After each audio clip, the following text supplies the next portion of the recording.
Sahitya Parishat ಅಧ್ಯಕ್ಷೆಯಾದ KM Gayatri ಅವರು ಇಂದು ಪದಗ್ರಹಣವನ್ನ ಮಾಡಿದ್ದಾರೆ. ಗಾಯತ್ರಿ ಅವರು ಹಿಂದೆ ಕನ್ನಡ ಸಂಸ್ಕೃತಿ ಇಲಾಖೆ ನಿರ್ದೇಶಕಿ ಕೂಡ ಆಗಿದ್ರು. ಇವರ ಮೇಲೆ ಇತ್ತೀಚೆಗೆ ಎಫ್ಐಆರ್ ಕೂಡ ದಾಖಲಾಗಿತ್ತು. ಯಾವ ಕಾರಣಕ್ಕಾಗಿ ಅಂತ ಅಂದ್ರೆ ಜೋಗಿಲ್ ಸಿದ್ದರಾಜು ಅವರು ಅಖಿಲ ಕರ್ನಾಟಕ ಜಾನಪದ ಕಲಾವಿದರ ಒಕ್ಕೂಟದ ರಾಜ್ಯಾಧ್ಯಕ್ಷ, ಜೊತೆಗೆ ಅಂತಾರಾಷ್ಟ್ರೀಯ ಜನಪದ ಗಾಯಕ.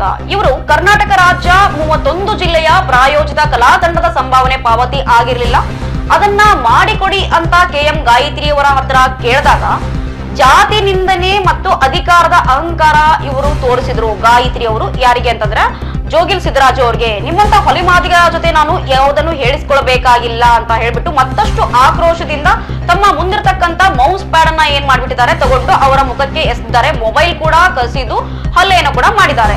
ಜೊತೆಗೆ ಇಂಥ ವ್ಯಕ್ತಿಗಳನ್ನ ನೀವೇನ್ ಮಾಡ್ತೀರಾ ಅಂತಂದ್ರೆ ಕನ್ನಡ ಸಾಹಿತ್ಯ ಪರಿಷತ್ ಅಷ್ಟು ದೊಡ್ಡ ಒಂದು ಪ್ರಭಾವಿ ಸ್ಥಾನ, ಅದು ಜನತೆ ಮೆಚ್ಚುವಂತ ಸ್ಥಾನ, ಅದು ಅವರಿಗೆ ಯಾವ ನಿಟ್ಟಿನಲ್ಲಿ ಸಮಾಜಕ್ಕೆ ಸಂದೇಶವನ್ನ ಕೊಡಲಿಕ್ಕೆ ನೀವು ಹೊರಟಿದ್ದೀರಾ? ಇದು ಹಿಂದೆ ಅಧ್ಯಕ್ಷರಾಗಿರ್ತಕ್ಕಂಥವ್ರು ಮಹೇಶ್ ಜೋಶಿ ಅವರಿದ್ರು. ಅವರು ಕನ್ನಡ ಸಾಹಿತ್ಯ ಪರಿಷತ್ನ ಪೂರ್ತಿ ಹಣವನ್ನ ನುಂಗ್ ಹಾಕಿದ್ರು ಅಂತಕ್ಕಂಥ ಆರೋಪದಡಿಯಲ್ಲಿ ಇದ್ದಾರೆ. ಸಾಕಷ್ಟು ಜನರು ಈ ಒಂದು ಅಧ್ಯಕ್ಷ ಸ್ಥಾನಕ್ಕೆ ಇದ್ರು. ಅವ್ರು ನಿಮ್ ಕಣ್ಣಿಗೆ ಏನಕ್ಕೆ ಕಾಣಿಸ್ಲಿಲ್ವೋ ಗೊತ್ತಿಲ್ಲ. ನಮ್ಮ ವಿಜಯವಾಹಿನಿ ನ್ಯೂಸ್ ಚಾನೆಲ್ನಲ್ಲಿ ಪ್ರಮೋಷನ್, ಜಾಹೀರಾತು, ಅಡ್ವರ್ಟೈಸ್ಮೆಂಟ್ ನೀಡಲು ಸಂಪರ್ಕಿಸಿ 9535808456.